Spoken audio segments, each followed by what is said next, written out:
recommend permanently fasting from beauty magazines.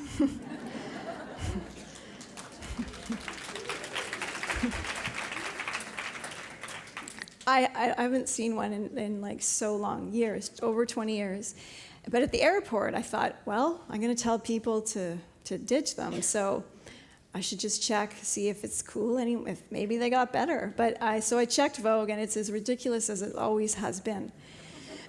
There was an article, and it said, and I quote, poreless, pristine, China doll skin is this season's beauty statement.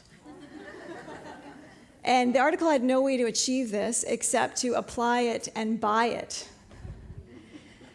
So they're still up to the same shenanigans. And, it's really easy to have flawless skin in a magazine.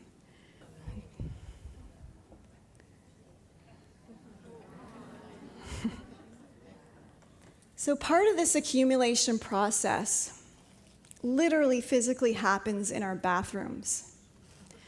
So I also recommend doing a bathroom cleanse.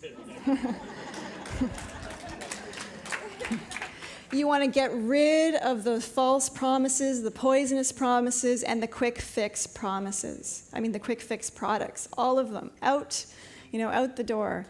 And I'm not sure actually even how beauty got so goopified, because it's got this inherent thing about beauty, which is, symmetry and grace and kind of not toxicity. And I always think of perfume with this, because perfume, in its birth from infinite purity, perfume's origin is so pure that it was used to purify. And today, a bottle of perfume is hundreds of chemicals that disrupt the core of our being, our endocrine system. And many women apply over 20 products a day. And the effect of this accumulation and combination of heavy metals and toxins, we don't actually know. We haven't seen it all the way through to the end yet. There also is a statistic that the average woman applies, absorbs, and accumulates 5 pounds of toxins a year. And it gets stored in the fat, and that's from the beauty products. So you definitely want to clear out the bottles, the plastic, the 10-step regimes, and all of that from your bathroom. You want to step into nature, get fresh air, sunshine.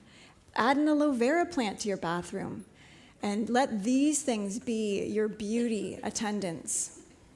This is what you want to cut out of your life. Not kinda, sorta, maybe. Gone. David often talks about health and stacking the probabilities in your favor. So these are the things that you want to deny in your life to stack the probabilities in favor of beauty. We've talked about ditching the beauty magazines, and then the chemical body care. That alone we could talk about for about 5 hours. But wrinkles and the disintegration of the connective tissues for the cells, for the skin, is very much affected, and it disintegrates with the application of chemicals. All in the name of beauty. This is what's causing erosion of the collagen. The very regimes, the very protocols that promise beautiful skin are the ones that are creating, immovable blemishes, over-drying due to the protocols with propylene glycol and toners. Overzealous chemical peels are rendering skin sensitive, tight, dry, patchy skin, and inflammatory issues like rosacea and acne. They are not necessarily always the cause, but they're adding to that. In some cases, it is the cause, and then often we got to look at diet and stuff too. And also, vegetable oils. So by that I mean polyunsaturated trans fat, mazola, canola, soy, corn. Those are vegetable oils. We're not talking chia, pumpkin. Those are seed oils. And I was amazed when I was just preparing for the presentation. Mazzola was corrected in spell check. I didn't spell it right. I had 2 Z's in it, and it was like totally corrected. I don't know how it was part of the dictionary, but I was pretty amazed. Chia, of course, was not in there. So the trans fats are huge, and I'm sure, I was at somebody's house and I saw a bottle of Mazzola oil. I was like, I can't even believe that still exists, let alone that they didn't know you're not supposed to buy. Anyway, one reason why it's horrific for skin specifically is that our skin cells, the skin cells are made exclusively of omega-6 fats.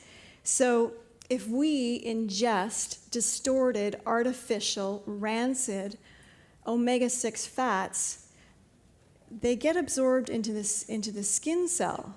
And then that skin cell is predisposed to premature wrinkling and other inflammatory issues.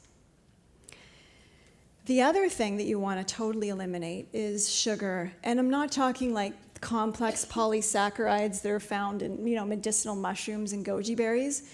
I'm talking 2 pieces of whole wheat bread causes more sugar than more sugar, blood sugar rushes in the body than a tablespoon of white sugar. 2 pieces of whole wheat bread.